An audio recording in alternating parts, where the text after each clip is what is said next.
رات کے پیٹ میں، رات کے درمیانی حصے میں۔ تہجد اصل میں جسے کہتے ہیں وہ نہیں ہے کہ جو عام طور پر لوگ فجر سے کچھ دیر پہلے جاگ گئے اذان سے اور جلدی سے 8 نفل پڑھ لیے، یہ تہجد نہیں ہے۔ یہ تو فجر کا ضمیمہ بنا لیا ہے، نوافل ہے، عبادت ہے، اس کے بھی جو اس کے برکات ہیں وہ ظاہر ہوں گی، جو اس کا ثواب اور اجر ہے اللہ دے گا۔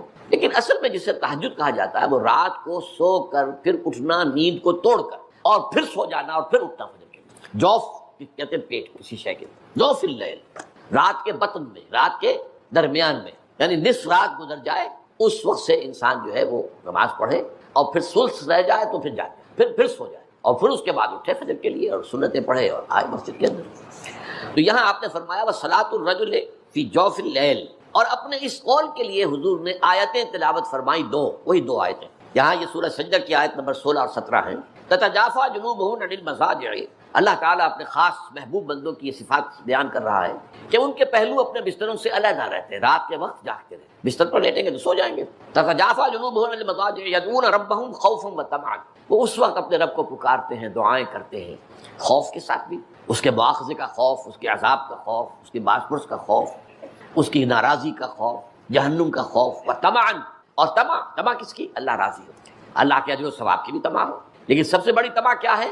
اللہ مجھ سے راضی، اس لیے سب سے اونچا مقام یہی ہے، رضی اللہ عنہم ورضوا عنہ، اللہ ان سے راضی ہو گیا، ہوا اللہ سے راضی ہو گیا۔ یہ باہمی رضا ہے، بندہ اپنے رب سے راضی رہے، وہ ہے کہ تسلیم و رضا جو بھی دنیا میں آ رہا ہے اس پر شکوہ، اللہ کا شکوہ زبان پر نہ لائے۔ جو بھی آ رہا ہے یہ میرے رب کی طرف سے ہے، وہ میرا مولا ہے، آقا ہے، دوست ہے، میرا خیر خواہ ہے، اسے معلوم ہے کہ اس شر کے پیچھے کون سا خیر آ رہا ہے، مجھے کیا پتا، مجھے تو شر نظر آ رہا ہے، خیر تو نظر نہیں آ رہا۔ اس لیے فرمایا گیا کہ ہو سکتا ہے عسیٰ ان تکرہوا شیئا وہو خیر لکم وعسیٰ ان تحبوا شیئا وہو شر لکم واللہ یعلم وانتم لا تعلمون، ہو سکتا ہے تمہیں کوئی چیز بری لگے حالانکہ اسی میں تمہارا خیر ہو، عین ممکن ہے تمہیں کوئی چیز اچھی لگتی ہو حالانکہ اس میں تمہارے لیے شر ہے، اللہ جانتا ہے تم نہیں جانتے۔ اس کیفیت کے اندر دنیا کی زندگی گزارے، اللہ تعالیٰ آخرت میں اسے راضی کر دے گا، اللہ اس سے راضی ہو جائے گا۔ خارا کہتے ہیں خیر طلب کرنے کو، یہ باب استفعال سے جب کوئی آتا ہے، استنصار مدد حاصل کرنا، مدد لینا، استخارہ خیر طلب کرنا، خیر حاصل کرنا۔ اور اس کی ایک دعا جو ہے وہ ایسی ہے کہ جو حضور نے، صحابہ کہتے ہیں، ہمیں ایسے سکھائی جیسے قرآن، یعنی اتنے اہتمام کے ساتھ وہ دعا سکھائی۔ وہ دعا پڑھتے رہنا یہ ایک مستقل گویا کہ انسان کا استخارہ ہونا چاہیے اس کے معمولات میں۔ کوئی بھی مسئلہ درپیش ہے تو آدمی دعا کرے، اللہم انی استخیرک بعلمک واستقدرک بقدرتک، اے اللہ میں تیرے علم سے خیر مانگتا ہوں اور تیری جو قدرت ہے اسی سے قدرت چاہتا ہوں کہ مجھے بھی کچھ طاقت حاصل ہو جائے۔ اللہم انی استخیرک بعلمک واستقدرک بقدرتک واسألک من فضلک العظیم، اور مانگتا ہوں تجھ سے تیرا بہت بڑا فضل۔ اللہم ان کنت تعلم ان ھذا الامر خیر لی فی دینی ومعاشی وعاقبۃ امری، اے اللہ تیرے علم میں اگر یہ کام جو میں کرنے چلا ہوں یا یہ رشتہ جو ہم کو تجویز کر رہے ہیں، اگر تیرے علم میں یہ ہے کہ یہ ہمارے لیے دین اور دنیا اور آخرت کے اعتبار سے بہتر ہے، فقدر لی، تو وہ ہمارے لیے اس کو ہمارے لیے آسان کر دے، میسر کر دے، میسر لی، اسے ہمارے لیے آسان کر دے، ثم بارک لی فی، اور پھر اس میں ہمیں برکتیں عطا فرما۔ وَإِن كُنتَ تَعْلَمُ أَنَّ هَذَا الْأَمْرَ شَرٌّ لِّي فِي دِينِي وَمَعَاشِي وَعَاقِبَةِ أَمْرِي، اور اگر تیرے علم میں یہ ہے کہ یہ کام ہمارے لیے شر ہے، برائی ہے، دین میں بھی، دنیا میں بھی اور عاقبت کے اعتبار سے بھی، فَاصْرِفْهُ عَنَّا یا عَنِّي، تو پھر اس کام کو مجھ سے دور کر دے، وَاصْرِفْنِي عَنْهُ، اور مجھے اس سے دور کر دے، اسے مجھ سے دور کر دے، وَاقْدُرْ لِي الْخَيْرَ حَيْثُ كَانَ ثُمَّ أَرْضِنِي بِهِ، اور اللہ خیر جہاں بھی ہو تیرے علم میں وہ ہمارے مقدر میں کر دے اور پھر ہمیں اس کے اوپر راضی بھی کر دے۔ تو یہ استخارہ تو بہت ہی عمدہ بات ہے اور یہ تو ہمیں اکثر معاملے میں کرنا چاہیے۔ البتہ وہ استخارہ نکالنا، یہ فلاں سے استخارہ نکال رہے ہیں، فال نکال رہے ہیں، پھر استخارے میں یہ سمجھنا کہ پھر یہ دعا مانگ کر 2 نفل پڑھ کے سو جاؤ تو خواب میں ضرور کوئی اشارہ ملے گا،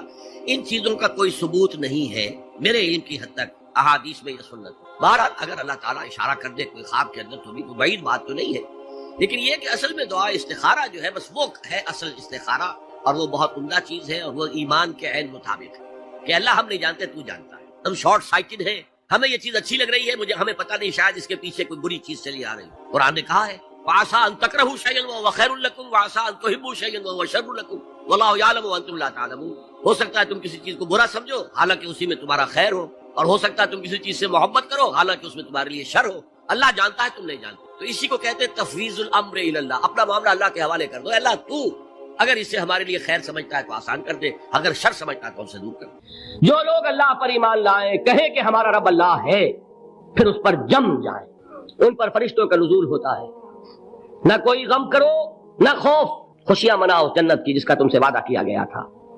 اللہ کی ربوبیت پر اطمینان جب انسان کو ہو جاتا، میرا رب اللہ ہے، ربی اللہ، انسان کے لیے نہ کوئی کھٹکا، نہ کوئی خطرہ، نہ کوئی خوف، نہ کوئی حزن۔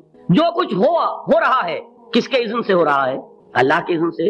اللہ کے اذن کے بغیر پتہ تک نہیں ہلتا۔ یہ کوئی اندھا بہرا مادہ نہیں ہے جس سے مجھے کوئی خوف ہو۔ اندھا بھینسا چلا رہا ہو اس سے تو ڈرنے کا ہر انسان کو ڈرنا چاہیے، نہ معلوم کس کو ٹکر مار دے، لیکن نہیں، اس کائنات کو چلانے والا ایک سمیع و بصیر خدا ہے، وہ جو میرا دوست ہے، میرا ولی ہے۔ اللہ ولی الذین آمنوا یخرجہم من الظلمات الی النور۔ اللہ اہل ایمان کا ولی ہے، ساتھی ہے، پشت پناہ ہے، مددگار ہے، حمایتی ہے۔ بتائیے جسے یقین ہو جائے کہ اللہ میرا مددگار، اللہ میرا محافظ، اللہ میرا پشت پناہ، اللہ میرا حمایتی، اس کے لیے کوئی خوف ہوگا؟ اس سے کوئی ڈر ہوگا؟ میں مثال دیا کرتا ہوں ایک بہت سادہ، پنجاب کے دیہات کی۔ تو بڑا چودھری ہے اور کوئی غریب کسان ہے، اس غریب کسان کی کہ جانوروں کو ہر وقت اندیشہ ہوگا چوری کا، کوئی میری بھینس کھول کر نہ لے جائے، کوئی میرا بیل کھول کر نہ لے جائے۔ لیکن جس کے بارے میں یہ سب کو معلوم ہو کہ وہ جو بڑا چودھری ہے وہ اس کا دوست ہے، اس کی بچیا کو کوئی خوف ہوگا؟ اس کی بھینس پر کوئی ہاتھ ڈالے گا؟ اسے کوئی اندیشہ ہوگا؟ نہیں۔ کیوں؟ کہ وہ بڑا چودھری، بڑا اس کا یہاں کا سردار، جاگیردار، سب کو معلوم ہے وہ میرا دوست ہے، کوئی میرے خلاف اقدام نہیں کر سکتا۔ اس دنیا میں یہ چھوٹی سی بات اگر آپ کے دلی اطمینان اور سکون کا باعث بن سکتی ہے تو ذرا تصور کیجئے۔ میں لفظ تصور استعمال کروں گا صرف اس لیے کہ اس کا ہم جس کو کہتے ہیں ادراک اور شعور کر نہیں سکتے، اگر کے ساتھ کر سکتے۔ اگر یقین ہو کہ اللہ میرا مددگار اور یقین ہو کہ اللہ ہر آن میرے ساتھ ہے، پھر کوئی خوف، کس کا خوف؟ کوئی شے اللہ سے بالا تر ہے؟ کوئی قوت اس سے زیادہ طاقتور ہے؟ کوئی اس کے ارادے کو بدلنے والا ہے؟ کوئی اس کی مشیت کے آڑے آنے والا ہے؟ یہی بات ہے جو حضور نے فرمائی۔ یہ ایمان کا حاصل ہے لب لباب، کہ دیکھو اچھی طرح اس بات کو ذہن نشین کر لو، اگر تمام انسان مل کر تمہیں کوئی نقصان پہنچانا چاہے نہیں پہنچا سکتے مگر جو کچھ اللہ نے لکھ دیا ہو، اور تمام انسان مل کر تمہیں کوئی نفع پہنچانا چاہے نہیں پہنچا سکتے مگر وہ شے جو اللہ نے طے کر دی۔ آپ پھر میں کہوں گا ذرا طاری کیجئے، اسے فرض کیجئے، اسے سوچئے، اگر اس حدیث پر ہمارا دل ٹھکا ہوا ہو تو کسی سے ڈر ہوگا؟ یہ مجھے نقصان نہ پہنچا دے، یہ میری رپورٹ خراب نہ کر دے، یہ میری انکریمنٹ نہ رکوا دے، یہ میرا یہ نہ بگاڑ دے، یہ میرا یہ نقصان نہ پہنچا دے۔ اس کا ڈر، اس کا ڈر، اس کا خوف، اس کی خوشامد، اس کے لیے جا کر طرح طرح سے اپنی عزت نفس کو ذلیل کروانا اس کے سامنے، یہ سب کچھ کیوں کرتا ہے انسان؟ جب سمجھتا ہے کہ اس کے ہاتھ میں میرا کوئی نفع ہے، اس کے ہاتھ میں میرے لیے کوئی ضرر ہے، یہ مجھے کوئی غضب پہنچا سکتا ہے، یہ مجھے کوئی نقصان پہنچا سکتا ہے، یہ میرا کوئی کام بنا سکتا ہے، یہ میری کوئی ضرورت پوری کر سکتا ہے، اسی کا نام شرک ہے۔ جہاں آپ نے یہ سمجھا کہ غیر اللہ کے اندر کوئی طاقت موجود ہے وہی شرک ہے۔ بتوں سے تجھ کو امیدیں، خدا سے نو امیدی، مجھے بتا تو صحیح اور کافری کیا ہے؟ شرک تو یہ ہے۔ جس پر بھی تمہیں یہ خیال ہے کلمہ ہے، یہ کلمہ سوم، لا حول ولا قوت الا باللہ، ذرا اس پر دل کو کبھی اگر آپ تصور کریں، پھر فرض کریں، دل ٹھک جائے اس پر، کوئی طاقت نہیں۔ یہی بات تھی جو شیخ عبد القادر جیلانی رحمۃ اللہ علیہ نے اپنی وصیت میں اپنے بچے سے کہی۔ 11ویں دینے والے ہیں لیکن حضرت شیخ عبد القادر جیلانی کی وصیت اور تعلیمات کو کتنے لوگ ہیں کہ جانتے ہو؟ یہ جن مقامات تک پہنچے ہیں وہ کس چیز کی بدولت پہنچے؟ انہوں نے جو پیغام دیا وہ کیا تھا؟ اے میرے بچے، جس طریقے سے قرآن مجید میں حضرت لقمان کی نصیحتیں جو ہے نقل کر دی گئی ہیں، میں یہ عرض کروں گا بالفرض اگر قرآن حضرت عبد القادر جیلانی کے بعد نازل ہوا ہوتا تو شیخ عبد القادر کی یہ نصیحتیں بھی قرآن میں درج ہوتی۔ اتنی اونچی نصیحتیں ہیں۔ اے میرے بچے، اس حقیقت کو ذہن نشین کر لے، لا فاعل فی الحقیقت ولا مؤثر الا اللہ۔ اس کائنات میں نہ کوئی فاعل حقیقی ہے نہ مؤثر حقیقی ہے سوائے اللہ۔ کسی شے میں کوئی تاثیر نہیں اگر اللہ نہ چاہے، آگ جلا نہیں سکتی اگر اللہ نہ چاہے، پانی ڈبو نہیں سکتا اگر اللہ نہ چاہے، زہر ہلاک نہیں کر سکتا اگر اللہ نہ چاہے، کوئی چیز فائدہ نہیں پہنچا سکتی اگر اللہ نہ چاہے۔ تو در در پہ کیوں سر جھکاتے ہو؟ در در پر کیوں جبیں سائی کرتے ہو؟ سب کے سامنے کیوں ہاتھ پھیلاتے ہو؟ ایک اللہ سے مانگو، ایک اللہ کے سامنے زمین پر اپنی جبین رکھو۔ لا فاعل فی الحقیقت ولا مؤثر الا اللہ۔ نظر آتا ہے ہمیں کہ پانی پیاس بجھا دیتا ہے، پیاس بجھانے کی صلاحیت پانی میں نہیں ہے، اللہ کے اذن سے۔ کھانا بھوک مٹا دیتا ہے، بھوک مٹانے کی صلاحیت کھانے میں نہیں ہے، اذن رب میں ہے۔ دیکھیے یہی یقین تھا حضرت موسیٰ علیہ السلام کا واقعہ یاد کیجئے۔ سامنے سمندر آ گیا ہے، قوم دیکھتی ہے پیچھے کہ گرد و غبار کا طوفان ہے۔ معلوم ہوا کہ فرعون اپنے لشکر سمیت آ گیا ہے۔ لشکر جب چلتا تھا تیز رفتاری کے ساتھ تو گرد و غبار کا جو طوفان اٹھتا تھا اس کا تصور کیجیے، اور لمحہ بلمحہ وہ قریب آ رہا ہے۔ پوری قوم نے کیا کہا؟ اے موسیٰ انا لمدرکون، اے موسیٰ ہم کو پکڑے گئے۔ قرآن مجید نے تو یہاں وہ باتیں نہیں لکھی ہیں، لیکن تورات میں یہ درج ہے کہ بنی اسرائیل جھگڑنے لگے، دست و گریبان ہو گئے موسیٰ کے ساتھ۔ موسیٰ ہمیں یہاں مروایا لا کر، اس سے تو ہم ہی بہتر تھے، وہاں کھانے کو ملتا تھا، زندگی تو تھی، بیگار ہم کر رہے تھے، موت تو نہیں تھی۔ اب جو کچھ ہوگا اس کا تصور کرو، جس طریقے سے ہمارے ٹکڑے اڑائے جائیں گے۔ تو لڑ رہے ہیں حضرت موسیٰ علیہ السلام سے، یہ تورات کی تفصیل ہے۔ قرآن میں صرف اتنا آیا ہے، پریشان ہو کر انہوں نے کہا انا لمدرکون، موسیٰ ہم تو پکڑے گئے۔ اس وقت موسیٰ کا جواب کیا ہے؟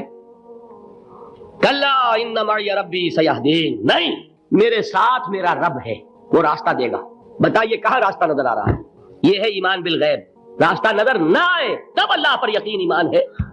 جیب میں پیسے ہوں اور تب دل کو اطمینان ہے، تو ایمان کس پر ہوا؟ پیسے پر، اللہ پر نہیں۔ جب وسائل و ذرائع نہ ہو اور پھر یقین ہو کہ اللہ مسبب الاسباب ہے، وہ اسباب کا پابند نہیں ہے، وہ اسباب کا محتاج نہیں ہے، اسباب اس کے محتاج ہیں۔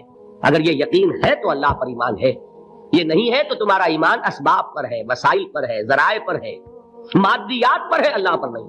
اس وقت کہاں راستہ تھا؟ وہ راستہ تھا سمندر ہے اور ادھر سے لشکر آ گیا ہے۔ کلا ان معی ربی سیہدین۔ اب دیکھیے ایمان کہہ دینا آسان ہے، ہوا معکم اینما کنتم، جہاں کہیں بھی تم ہوتے ہو اللہ تمہارے ساتھ ہوتا ہے، لیکن اس کا یقین قائم ہو جائے تو زمین و آسمان کا فرق واقع ہو جائے۔ یہی بات ہوئی حضور کے ساتھ۔ غار ہے، چھپے ہوئے ہیں محمد رسول اللہ اور آپ کے وہ یار غار ابو بکر صدیق رضی اللہ تعالی عنہ۔ اقبال نے حضرت ابو بکر کی شان میں چند اشعار کہے صرف، لیکن واقعہ یہ ہے کہ بھاری بھاری نظموں پر اور قصیدوں پر بھاری ہے، طویل ترین نظمیں اور قصیدے ہوں ان پر بھاری ہے۔ ہمت ابو بکر کی ہمت جو ہے، کشت ملت را جو ابر، جیسے بارش سے کھیتی اپجتی ہے، ابو بکر کی ہمت اور عظیمت اس امت کو اسی طرح سینچنے والی ہے۔ ثانیے اسلام و غار و بدر و قبر، وہ دوسرے تھے اسلام میں، دوسرے پہلے کون تھے؟ انا اول المومنین، حضور فرماتے ہیں سب سے پہلا ایمان لانے والا میں، دوسرے ابو بکر۔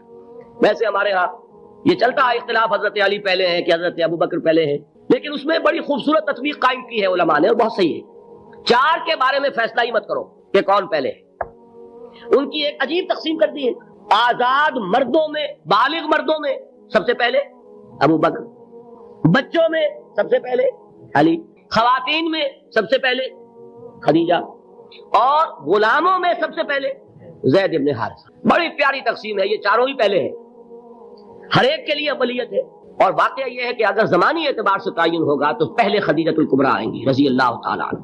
کسی اور سے بات کرنے کی نوبت بعد میں آ سکتی ہے، پہلے تو اہلیہ محترمہ سے بات ہوئی، آتے ہی پہلی وحی ہوئی ہے، ابھی تبلیغ کا حکم نہیں تھا۔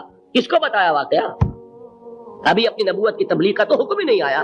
واقعہ کس کا ہے؟ وہ خدیجہ کا ہے۔ جب کہا ہے کہ خشیت علی نفسی، مجھے اپنی جان کا اندیشہ ہے، تو کیا جواب دیا خدیجہ نے رضی اللہ تعالی عنہا؟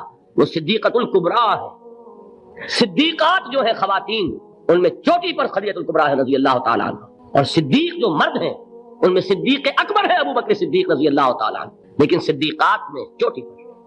جب حضور نے فرمایا خشیت علی نفسی، کیا فرمایا؟ کیا عرض کیا؟ کیسے تسلی دی؟ نہیں، اللہ آپ کو ضائع نہیں کرے گا، آپ غریبوں کے ہمدرد ہیں، آپ مساکین کے تکالیف رفع کرنے والے ہیں، آپ بیواؤں کی سرپرستی کرتے ہیں، آپ مسافروں کی خدمت کرتے ہیں، اللہ آپ کو ضائع نہیں کرے گا۔ یہ یقین ہے اس خاتون کے اندر۔ خیر وہ ایک علیحدہ بات ہو جائے گی۔ میرے دل پر حضرت خدیجہ رضی اللہ تعالیٰ عنہ کی شخصیت کا بڑا گہرا نقش ہے، جو وہ کوئی اور ہی وقت اور موقع ہوا تو بیان ہوگا۔ بہرحال اقبال نے ایک مصرے میں جو چار اولیتیں جمع کر دی ہیں، ہمت کشت امت را چو ابر، ثانی اسلام و غار و بدر و قبر۔ اسلام میں حضور کے بعد پہلے کون؟ ابو بکر۔ غار میں حضور کے ساتھ کون؟ ابو بکر۔ بدر کی رات اللہ کا رسول سر بسجود، وہ جھاڑ، وہ گھاس پھوس کی جو جھوپڑی بنائی گئی تھی، اور وہاں تلوار ننگی لے کر پہرا دینے والا کون؟ ابو بکر۔ اور اس حجرہ عائشہ میں محمد کے بعد سب سے پہلے دفن ہونے والا کون؟ ابو بکر رضی اللہ تعالیٰ عنہ صلی اللہ علیہ وسلم۔ وہ جو معاملہ میں سنا رہا تھا غار ثور کا، حضرت ابو بکر بھی حضور کے خیال سے لرز گئے ہیں۔